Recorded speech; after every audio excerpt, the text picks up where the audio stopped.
Hello, my name is Ben Friedman here from the Beniverse Movie Channel, and today I'm doing something a little bit different. I am talking about the Mandalorian Season 3 review. I never review TV, but I just had to talk about the season and my thoughts on it. This is going to be far more of a, maybe more ranty than I usually am, but I just have a lot to say about Mandalorian Season 3, Star Wars in general, and just some of the things that happened on this season, and we're going to get into that now. So again, this isn't going to be a traditional review, but thank you anyway for checking out the Beniverse Movie Channel, and we'll be back in 1 second.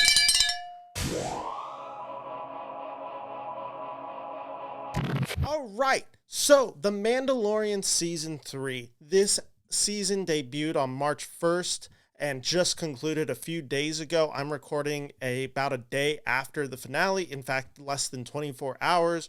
Everyone knows what The Mandalorian is because of this guy behind me, Baby Yoda, Grogu. This season was one that obviously fans like me, who are fans of Star Wars, had been anticipating.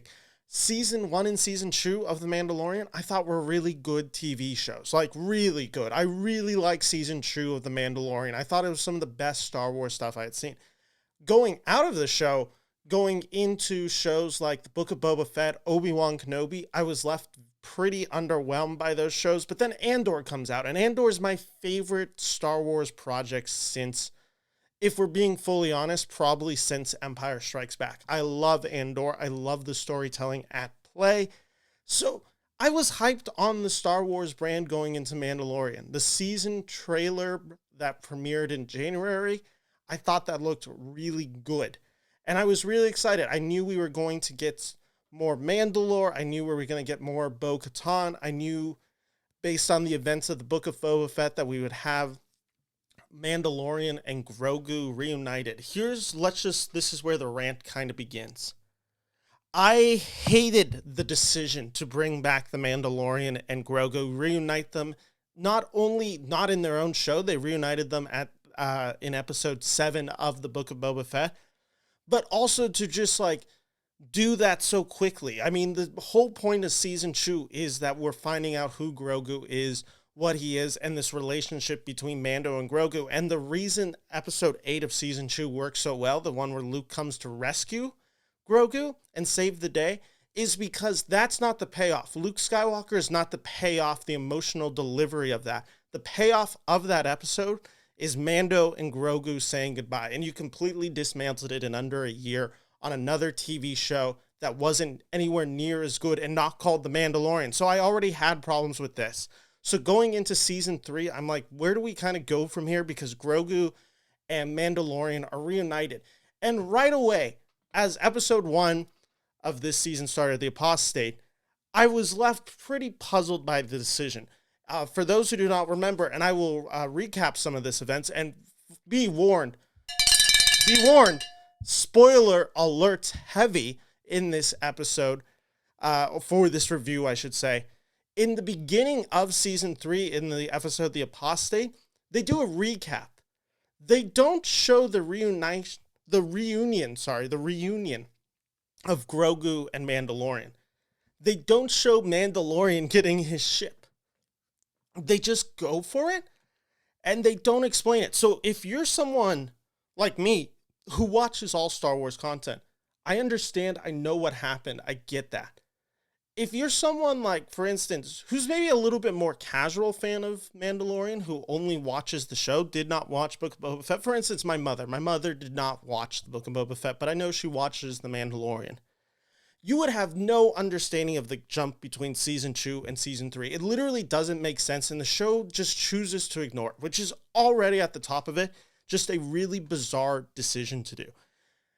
And that's kind of my issue with season 3 encompassed. It's bizarre decision after bizarre decision after bizarre decision, all kind of encompassed in this belief that the season and a half that happened in the Book of Boba Fett, where you get the reuniting Grogu and Mando, that should have been in this season. And when you take it out of this season, it kind of feels like the season doesn't have any ideas. This season is so bizarrely directed and written to me. One of the issues that I found while watching The Mandalorian season 3 is every story beat is disconnected from the other thing. You'll have one episode where nothing really of note happens. I think the first chapter of season 3, The Apostate, it really is recapping stuff that we know. We know Din Djarin has been banished and must go to the mines of Mandalore to redeem himself. We know that there's this whole Mandalore lore. We know that Bo-Katan is at the castle and she's upset about losing the Darksaber. We all know that. So by the end of the first episode of season 3, I am just sitting there and I'm like, what did I really learn besides the fact that now Mando's on this adventure? Then you get this Mines of Mandalore episode, which again, I'm so out on Star Wars when it's just big creature CGI.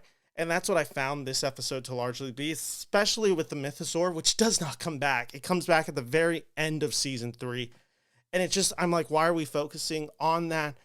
And then this is where the season gets bizarre to me. Chapter 19, The Convert, this is where we focus on Dr. Pershing.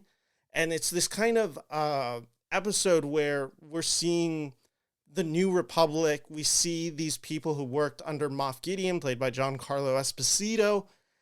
And we're learning more about the cloning research, and then it cuts back, and he's betrayed by this woman that he met who also worked for Moff Gideon. You know she's a spy. You know she's evil from the beginning.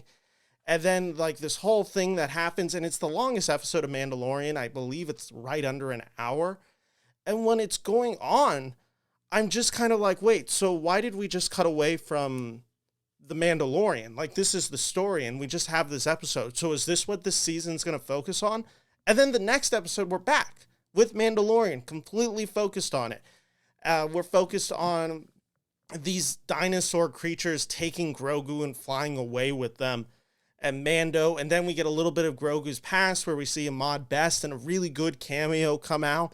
But again, it's only a good cameo if you know who the story about Ahmad Best. Otherwise, you're kind of left with this Order 66 thing, and you're like, oh, Grogu got saved by a Jedi. Duh, that's obviously what happened. We kind of learned that in the Ahsoka episode from the previous.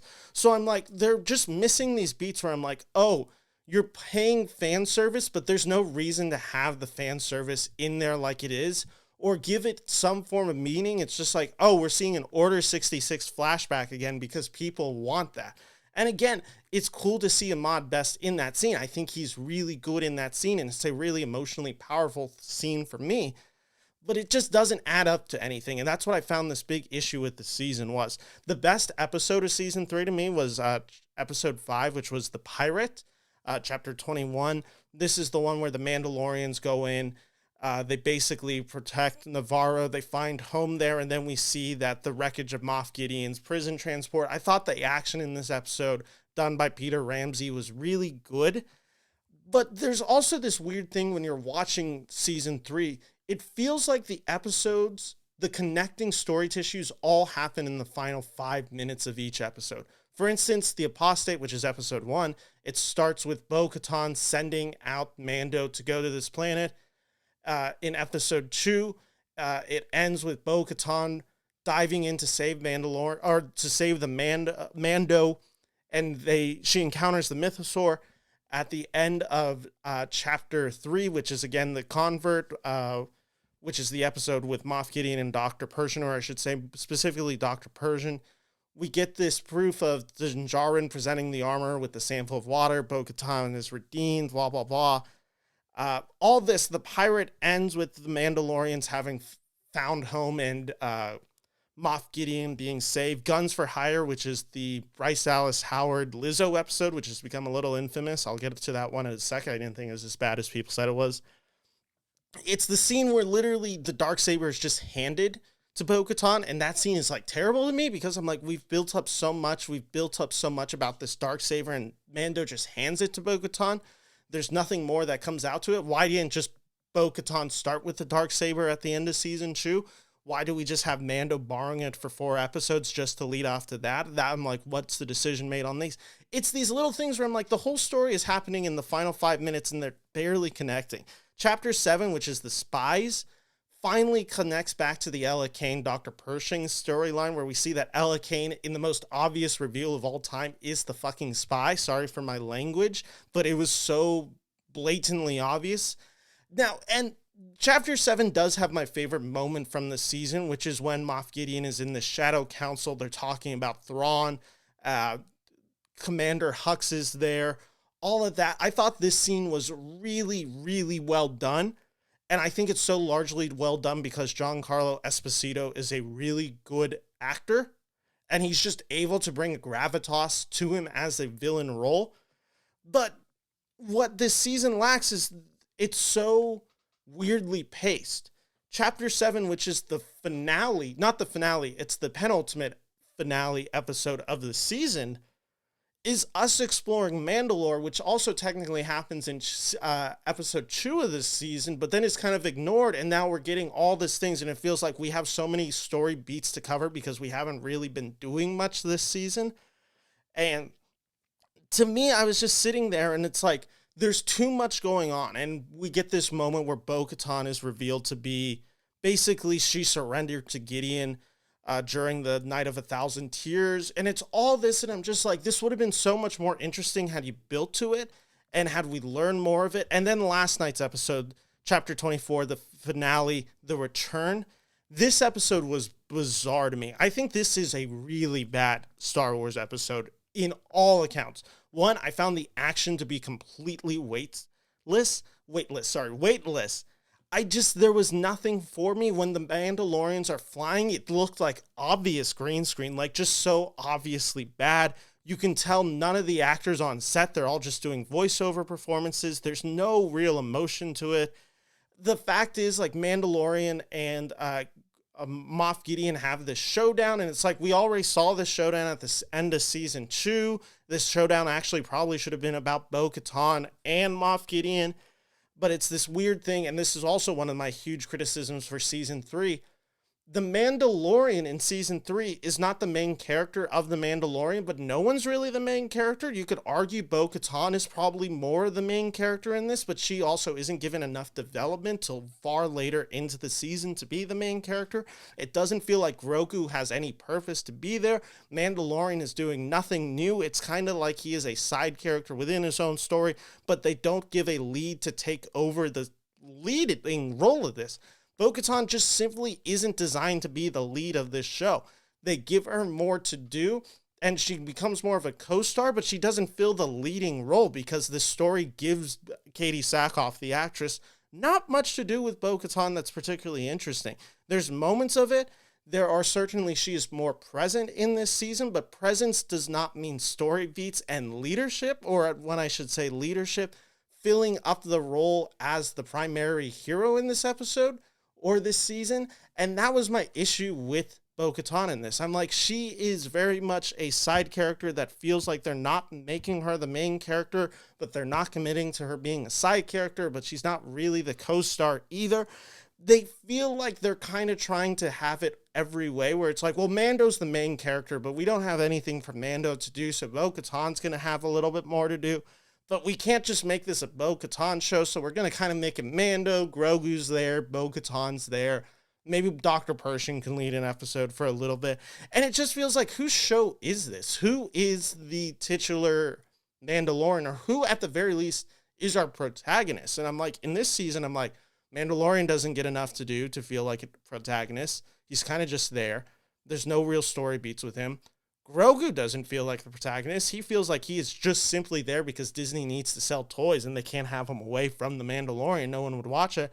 Bo-Katan is at times the lead, but again, they don't commit to the idea of her being the lead to truly be the lead. So you're left all of these things. Plus, you have this thing that's set up very early in this. We're going to talk about the Moff Gideon piece of The Mandalorian, where we know Moff Gideon survives. We know that, I think, probably, if not from episode 1, episode 2, it's mentioned very early. And we learn this, and again, spoilers alert, spoilers coming up right now. We learn that Moff Gideon is really interested in the cloning techniques, and he's perfecting this clone army. But we learn it in like the final 15 minutes of the last episode of season 3. where we just see it real quick. We see his clones, and then Mando destroys them, and Giancarlo Esposito is given the worst monologue in the world. He is asked to deliver some of the worst writings where he's like, these are my clones. I wanted to do this with them. I wanted to have the Force. And it's just like, Jesus Christ, they did not develop this at all. They needed to explain what that moment was. Explain it through the whole effing series, not the final minutes of this episode. There have so much going on. This episode feels so chaotic, and I'm talking about the last episode. We just have scenes where we're in a battle, and then we're exploring Mandalore, and it's just like in the middle of the battle, and then they go up in the air, and then they come back down, and it's like, weren't they there? And it's just this weird spacing, and the geographical locations don't ever really make sense to me when watching this. I am just stuck watching, and I'm like, what exactly is happening? Why does this season feel really confusing? Why does it feel like we're exploring Mandalore when really this season, if you were going to commit to the Mandalore idea and the history of these battles and Bo-Katan, you should have committed to it. It shouldn't have been like a side story that you really just focused the last 2 episodes on. Then the Darksaber gets broken, and I'm just like, again, what's the point of the Darksaber now? There's Praetorian guards there with weapons that you don't understand how they're used in battle. It's all these things time after time. It has this Star Wars ending where it's like 11 different endings, or it's just beat after beat after beat after beat, and you're left like, oh my God. I'm watching it, and I'm just like, what is absolutely happening right now? I want to go back because I said I'd address it, and I haven't addressed it yet. Chapter 22, Guns for Hire, which is the Bryce Dallas Howard directed episode. I said I didn't hate it as much as other people did, and that is very true. I like the clone elements. I like this Law and Order aspect of Mandalorian and Bo-Katan's relationship in this. I thought it was funny. The thing that distracted me the most was the cameos, and here's what I'll say. Lizzo was the least distracting of the 3 cameos. Honestly, if you didn't know who Lizzo was, you probably wouldn't have even thought about her. Jack Black is so Jack Black in this episode, and Christopher Lloyd is so Christopher Lloyd in this episode that it just feels so in-your-face distracting. Jack Black in particular, it feels like he is pulled out of like a School of Rock, Nacho Libre type movie where they are fully asking him to be Jack Black and that persona and that personality in it.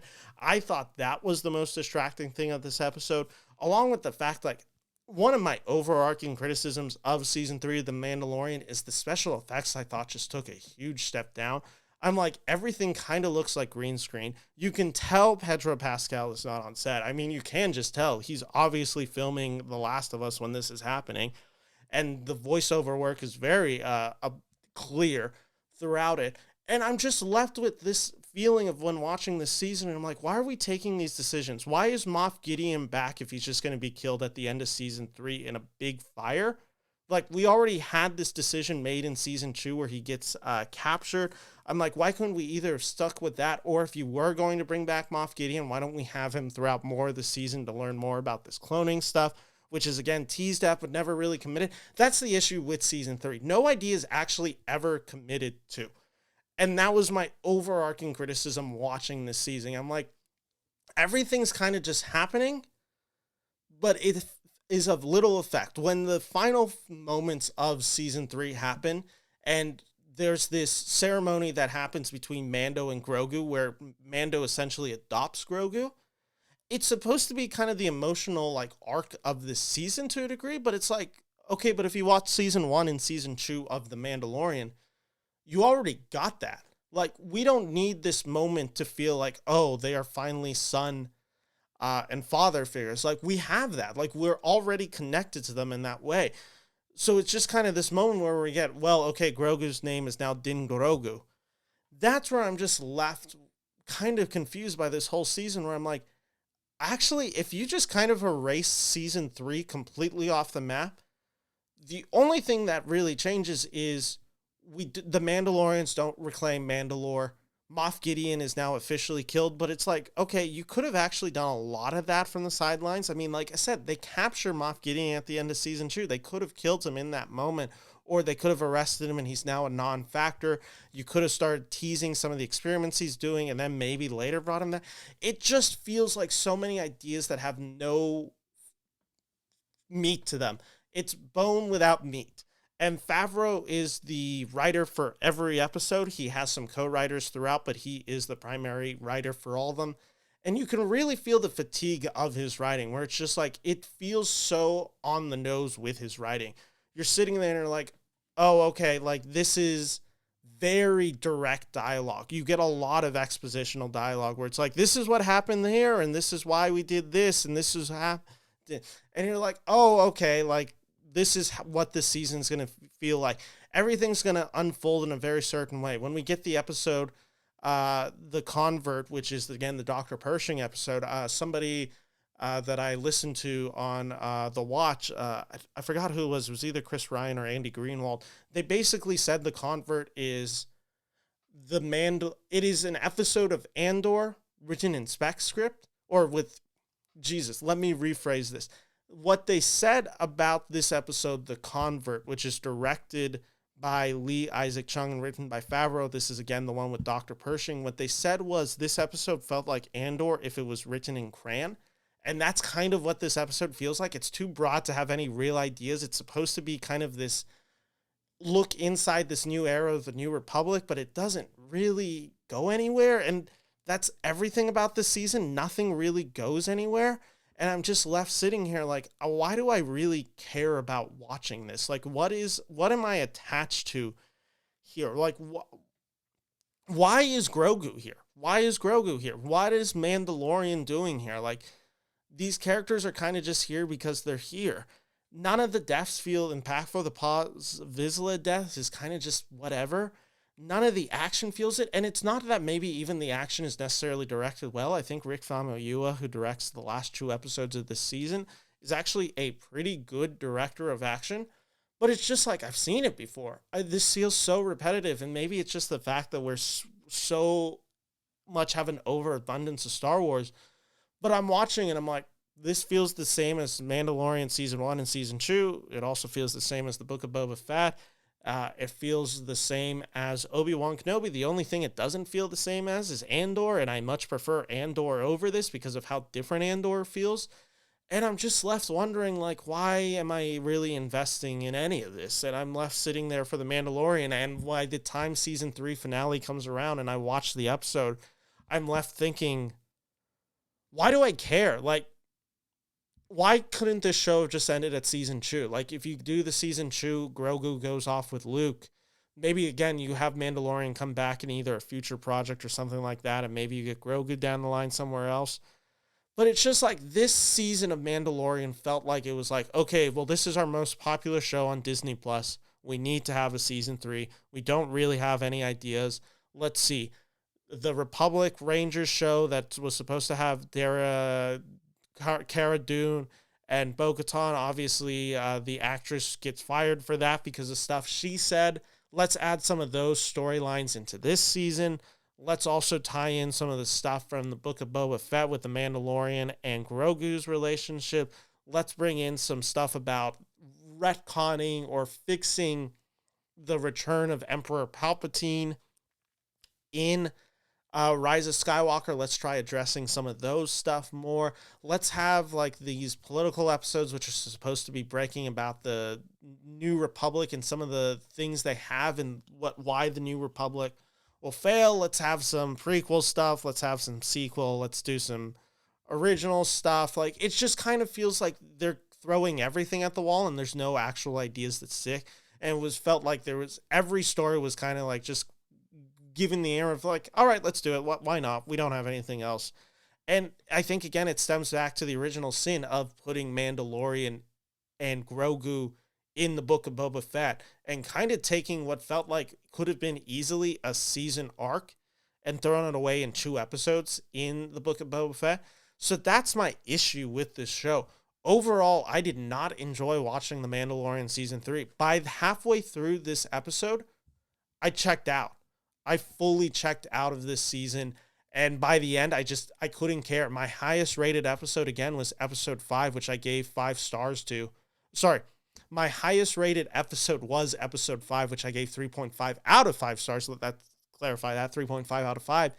On average, these episodes were 2.5 stars. And that's how I felt. I felt so disconnected to this season. So I'm giving this season of The Mandalorian Season 3 2 out of 5 stars here on the Beneverse. Not a good thing. I hope Disney can kind of right their wrongs. I hope Ahsoka's great, but that's how I feel about The Mandalorian, and that's just not changing. So thank you for watching this long review, this long rant. Thank you all for that. And if you like this video, make sure to like and subscribe to the Beneverse Movie channel. Hit that bell, and I will see you all later. Thank you so much. Take care, and bye-bye.